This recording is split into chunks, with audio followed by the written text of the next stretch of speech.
सेठ पुरुषोत्तम दास पूना की सरस्वती पाठशाला का मुआयना करने के बाद बाहर निकले तो एक लड़की ने दौड़कर उनका दामन पकड़ लिया। सेठ जी रुक गए और मुहब्बत से उसकी तरफ देखकर पूछा, क्या नाम है? लड़की ने जवाब दिया, रोहिणी।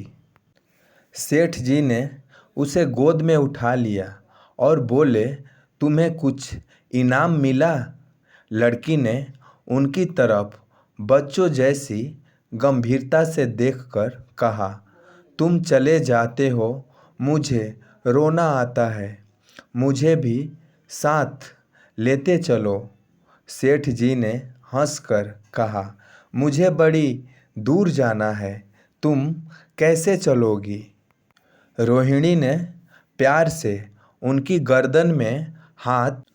नमस्कार दोस्तों, आप सभी का एस रंजन ज्ञान चैनल पर स्वागत है।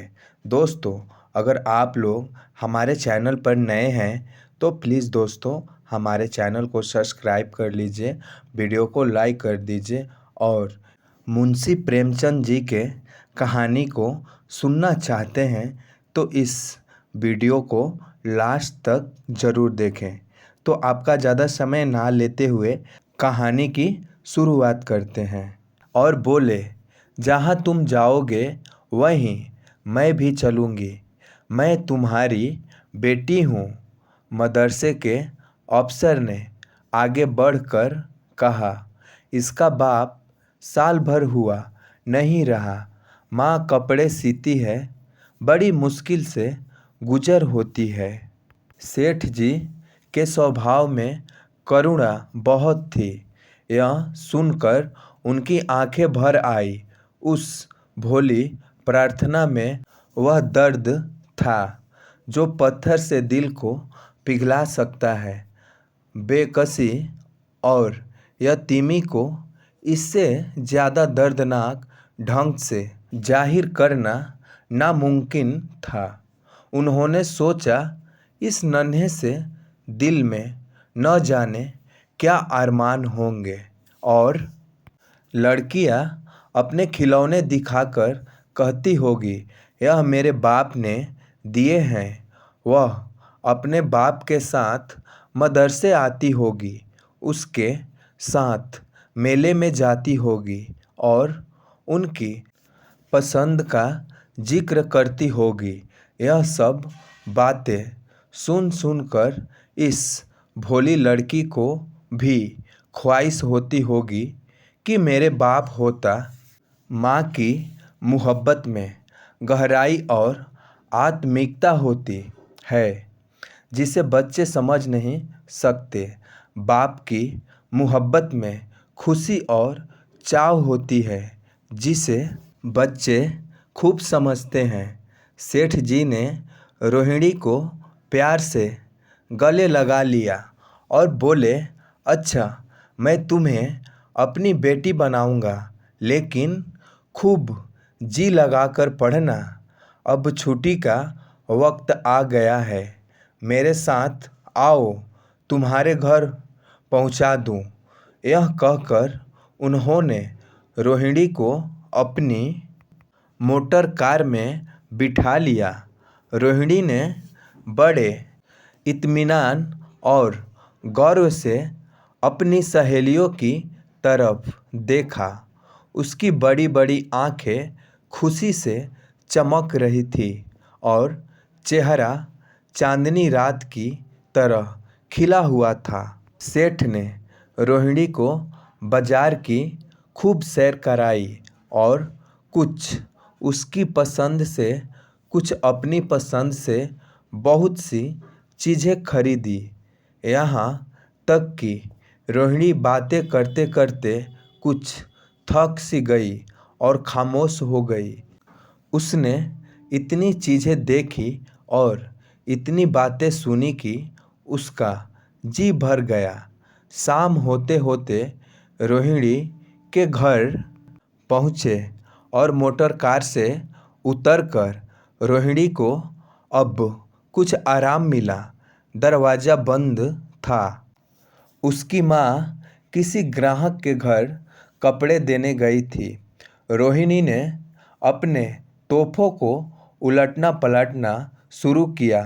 खूबसूरत रबड़ के खिलौने, चीनी और गुड़िया जरा दबाने से चू चू करने लगती और रोहिणी यह प्यारा संगीत सुनकर फूली न समाती थी।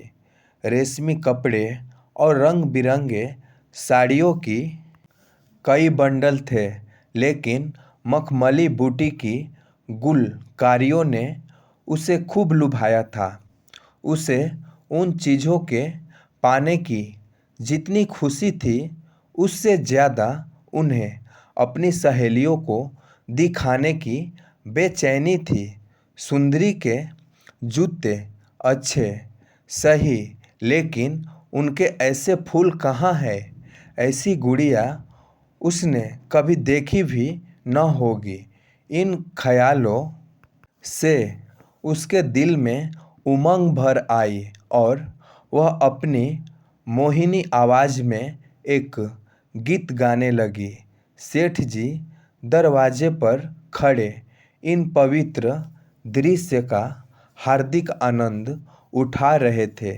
इतने में रोहिणी की माँ रुक्मणी कपड़ों की एक पोटली लिए हुए आती दिखाई दी। रोहिणी ने खुशी से पागल होकर एक छलांग भरी और उसके पैरों से लिपट गई।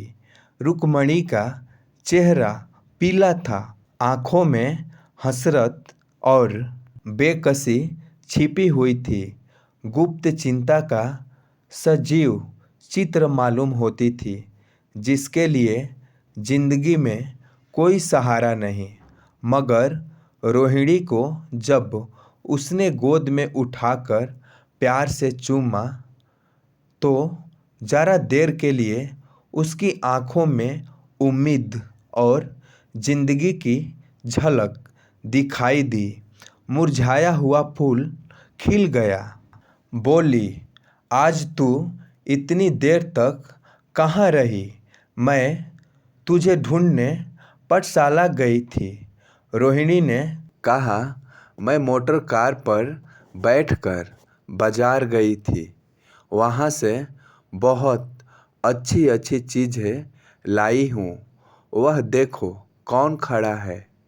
माँ ने सेठ जी के तरफ ताका और लजाकर सिर झुका लिया। बरामदे में पहुँचते ही रोहिणी माँ की गोद से उतरकर सेठ जी के पास गई और अपनी माँ को यकीन दिलाने के लिए भोलेपन से बोली, क्यों, तुम मेरे बाप हो ना?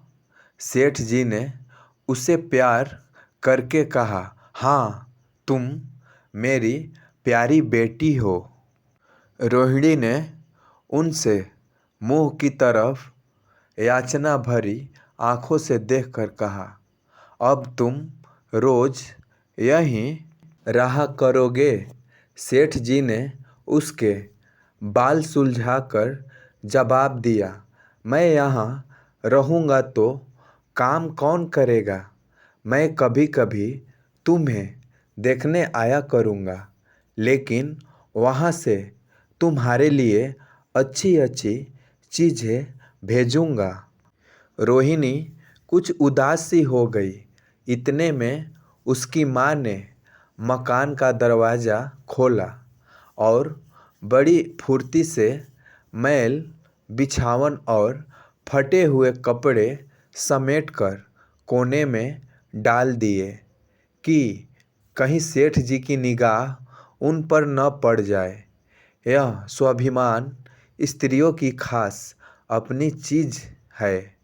रुक्मणी अब इस सोच में पड़ी थी कि मैं इनकी क्या खातिर ताउज़ करूं। उसने सेठ जी का नाम सुना था। उसका पति हमेशा उनकी बड़ाई किया करता था। वह उनकी दया और उदारता की चर्चाएं अनेकों बार सुन चुकी थी।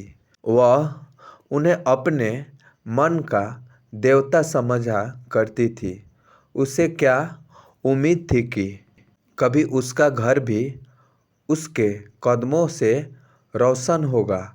लेकिन आज जब वह शुभ दिन संयोग से आया तो वह इस काबिल भी नहीं कि उन्हें बैठने के लिए एक मोढ़ा दे सके।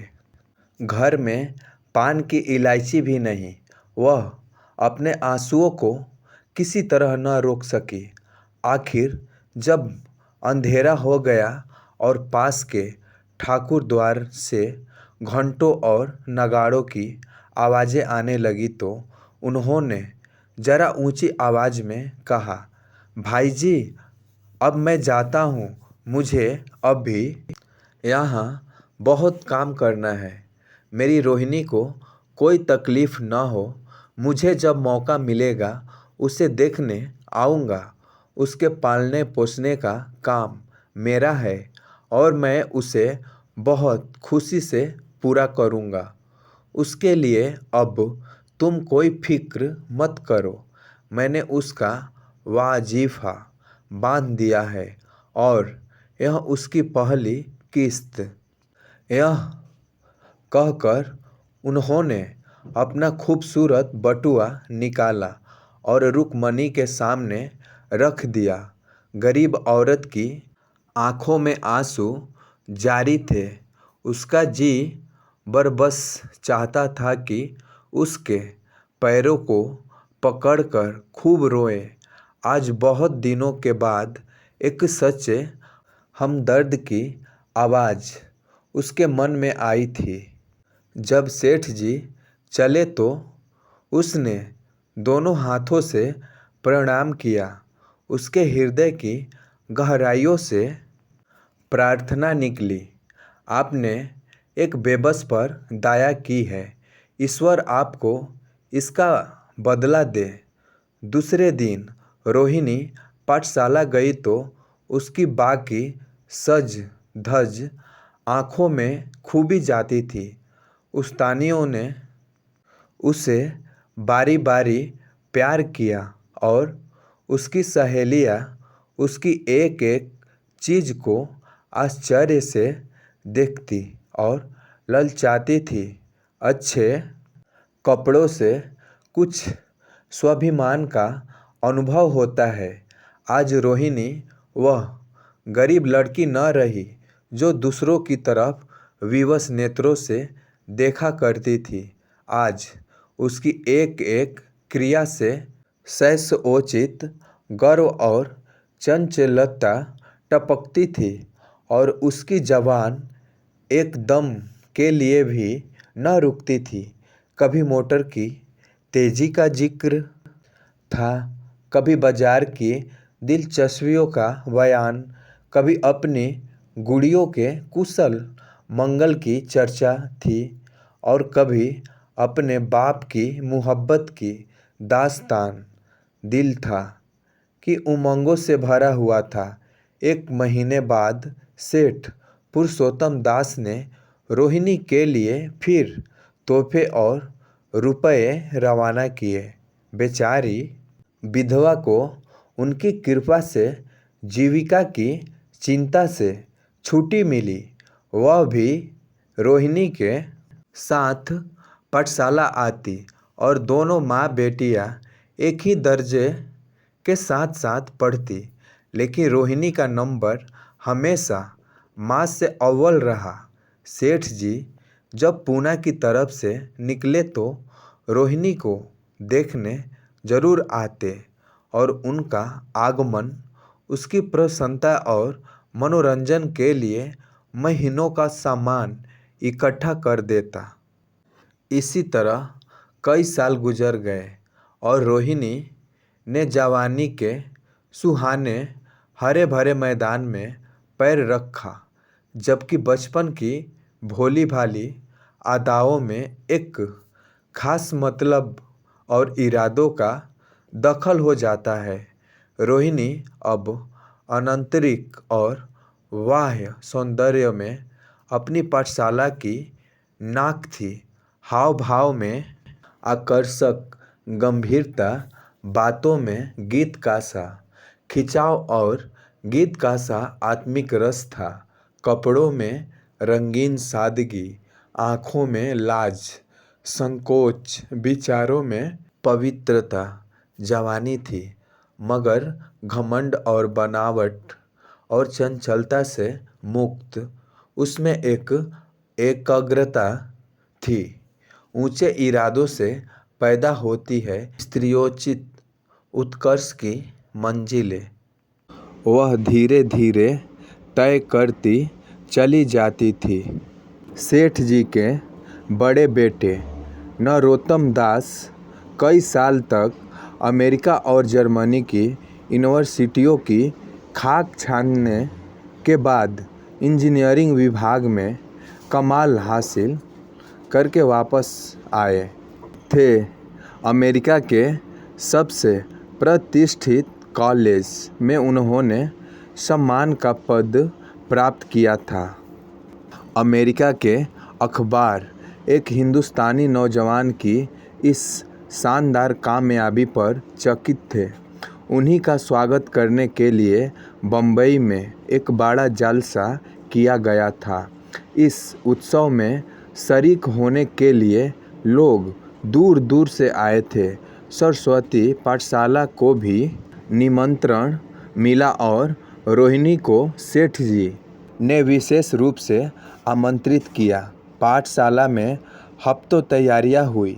रोहिणी को एक दम के लिए भी चैन न था।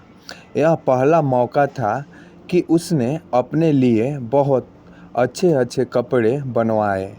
रंगों के चुनाव में वह मिठास थी, काट छाट में वह फब्बन जिससे उसकी सुंदरता चमक उठी। सेठानी कौशल्या देवी उसे लेने के लिए रेलवे स्टेशन पर मौजूद थी। रोहिणी गाड़ी से उतरते ही उनके पैरों की तरफ झुकी, लेकिन उन्होंने उसे छाती से लगा लिया और इस तरह प्यार किया कि जैसे वह उनकी बेटी है। वह उसे बार बार देखती थी और आँखों से गर्व और प्रेम टपक पड़ता था। इस जलसे के लिए ठीक समुंदर के किनारे एक हरे भरे सुहाने मैदान में एक लंबा चौड़ा शमियाना लगाया गया था। एक तरफ आदमियों का समुद्र उमड़ा हुआ था, दूसरी तरफ समुंदर की लहरें उमड़ रही थी। गोया वह भी इस खुशी में शरीक थी। जब उपस्थित लोगों ने रोहिणी बाई के आने की खबर सुनी तो हजारों आदमियों उसे देखने के लिए खड़े हो गए। यही तो वह लड़की है जिसने अब की शास्त्री की परीक्षा पास की है। जरा उसे दर्शन करने चाहिए। अब भी इस देश की स्त्रियों में ऐसे रत्न मौजूद हैं। भोले भाले देश प्रेमियों में इस तरह की बातें होने लगी। शहर की कई प्रतिष्ठित महिलाओं ने आकर रोहिणी को गले लगाया और आपस में उसके सौंदर्य और उसके कपड़ों की चर्चा होने लगी। आखिर मिस्टर पुरुषोत्तम दास तशरीफ़ लाए। हालांकि वह बड़ा शिष्ट और गंभीर उत्सव था, लेकिन उस वक्त दर्शन की उत्कंठा पागलपन की हद तक जा पहुंची थी। एक भगदड़ सी मच गई। कुर्सियों की कतारें गड़बड़ हो गई। कोई कुर्सी पर खड़ा हुआ, कोई उसके हाथों पर। कुछ मनचले लोगों ने शमियाने की रस्सियाँ पकड़ी और उन पर जा लटके। कई मिनट तक यही तूफान मचा रहा। कहीं कुर्सियाँ टूटी, कहीं कुर्सियाँ उल्टी, कोई किसी के ऊपर गिरा, कोई नीचे। ज़्यादा तेज लोगों में धौल धप्पा होने लगा। तब बीन की सुहानी आवाज़ें आने लगी। रोहिणी ने अपनी मंडली के साथ देश प्रेम में डूबा हुआ गीत शुरू किया।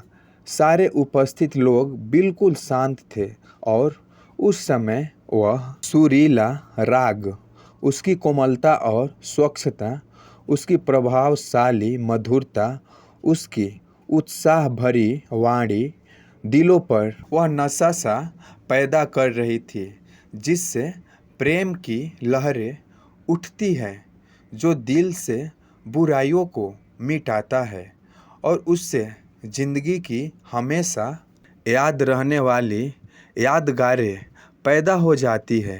गीत बंद होने पर तारीफ की एक आवाज़ न आई, वहीं ताने कानों में अब तक गूंज रही थी।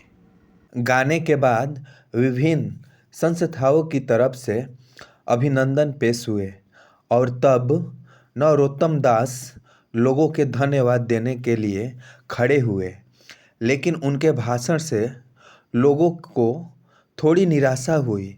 ये दोस्तों की मंडली में उनकी वक्तृता के आवेग और प्रवाह की कोई सीमा न थी, लेकिन सार्वजनिक सभा के सामने खड़े होते ही शब्द और विचार दोनों ही उनसे बेवफाई कर जाते थे। उन्होंने बड़ी बड़ी मुश्किल से धन्यवाद के कुछ शब्द कहे और तब अपनी योग्यता की लज्जित स्वीकृति के साथ अपनी जगह पर आ बैठे। कितने ही लोग उनकी योग्यता पर ज्ञानियों की तरह सिर हिलाने लगे। अब जलसा खत्म होने का वक्त आया। वह रेशमी हार जो सरस्वती पाठशाला की ओर से भेजा गया था, मेज पर रखा हुआ था। उसे हीरो के गले में कौन डाले? प्रेसिडेंट ने महिलाओं की पंक्ति की ओर नज़र दौड़ाई। चुनने वाली आंख रोहिणी पर पड़ी और ठहर गई। उसकी छाती धड़कने लगी, लेकिन उत्सव के सभापति के आदेश का पालन आवश्यक था। वह सर झुकाए हुए मेज के पास आई और कांपते हाथों से हार को उठा लिया। एक क्षण के लिए दोनों की आंखें मिली और रोहिणी ने नरोत्तम दास के गले में हार डाल दिया। दूसरे दिन सरस्वती पाठशाला के मेहमान विदा हुए, लेकिन कौशल्या देवी ने रोहिणी को न जाने दिया। बोली, अभी तुम्हें देखने से जी नहीं भरा। तुम्हें यहाँ एक हफ्ता रहना होगा। आखिरी में मैं भी तो तुम्हारी माँ हूँ। एक माँ से इतना प्यार और दूसरी माँ से इतना अलगाव। रोहिणी कुछ जवाब न दे सकी। यह सारा हफ्ता कौशल्या देवी ने उसकी विदाई की तैयारी में खर्च किया। 7वें दिन उसे विदाई करने के लिए स्टेशन तक आई। चलते वक्त उससे गले मिली और बहुत कोशिश करने पर भी आंसुओं को न रोक सकी। नरोत्तम दास भी आए थे। उनका चेहरा उदास था। कौशल्या ने उनकी तरफ सहानुभूतिपूर्ण आंखों से देखकर कहा, मुझे यह तो ख्याल ही न रहा। रोहिणी, क्या यहाँ से पुणे तुम अकेले जाएगी? क्या हर्ज है तुम्हें? चले जाओ, शाम की गाड़ी से लौट आना। नरोत्तम दास के चेहरे पर खुशी की लहर दौड़ गई, जो इन शब्दों में न छिप सकी। अच्छा, मैं चला जाऊंगा। वह इस फिक्र में थे कि देखे विदाई की बातचीत का मौका भी मिलता है या नहीं। अब वह खूब जी भर के अपना दर्द दिल सुनाएंगे और मुमकिन हुआ तो उस लाज संकोच को जो उदासीनता के पर्दे में छिपी हुई है मिटा देंगे। रुक्मणी को अब रोहिणी की शादी की फिक्र पैदा हुई। पड़ोस की औरतों में इसकी चर्चा होने लगी। लड़की इतनी सयानी हो गई है, अब वह बुढ़ापे में ब्याह होगा। कई जगह से बात आई। उनमें कुछ बड़े प्रतिष्ठित घराने थे, लेकिन जब रुक्मणी उन पैमानों को सेठ जी के पास भेजती तो वे यही जवाब देते कि मैं खुद फिक्र में हूँ। रुक्मणी को उनकी यह टाल मटोल बुरी मालूम होती है। रुक्मणी को मुंबई से लौटे महीना भर हो चुका था। एक दिन वह पाठशाला से लौटी तो उसे अम्मा की चारपाई पर एक खत पड़ा हुआ मिला। रोहिणी पढ़ने लगी। लिखा था, बहन, जब से मैंने तुम्हारी लड़की को बम्बई में देखा है मैं उस पर रिझ गई हूँ। अब उसके बगैर मुझे चैन नहीं है। क्या मेरा ऐसा भाग्य होगा कि वह मेरी बहू बन सके। मैं गरीब हूँ, लेकिन मैंने सेठ जी को राजी कर लिया है। तुम भी मेरी यह विनती कबूल करो। मैं तुम्हारी लड़की को चाहे फूलों की सेज पर न सुला सकूं, लेकिन इस घर का एक एक आदमी उसे आँखों की पुतली बनाकर रखेगा। अब रहा लड़का, माँ के मुँह से लड़के का बखान कुछ अच्छा नहीं मालूम होता, लेकिन यह कह सकती हूँ कि परमात्मा ने यह जोड़ी अपनी हाथों बनाई है। सूरत में, स्वभाव में, विद्या में, हर दृष्टि से वह रोहिणी के योग्य हैं। तुम जैसे चाहो अपना इत्मीनान कर सकती हो। जवाब जल्द देना। और ज़्यादा क्या लिखूं? नीचे थोड़े से शब्द में सेठ जी ने उस पैगाम की सिफारिश की थी। रोहिणी गले पर हाथ रख कर सोचने लगी। नरोत्तम दास की तस्वीर उसकी आंखों के सामने आ खड़ी हुई। उनकी वह प्रेम की बातें, जिनका सिलसिला मुंबई से पूना तक नहीं टूटा था, कानों में गूंजने लगी। उसने एक ठंडी सांस ली और उदास होकर चरपाई पर लेट गई। सरस्वती पाठशाला में एक बार सजावट और सफाई के दृश्य दिखाई दे रहे हैं।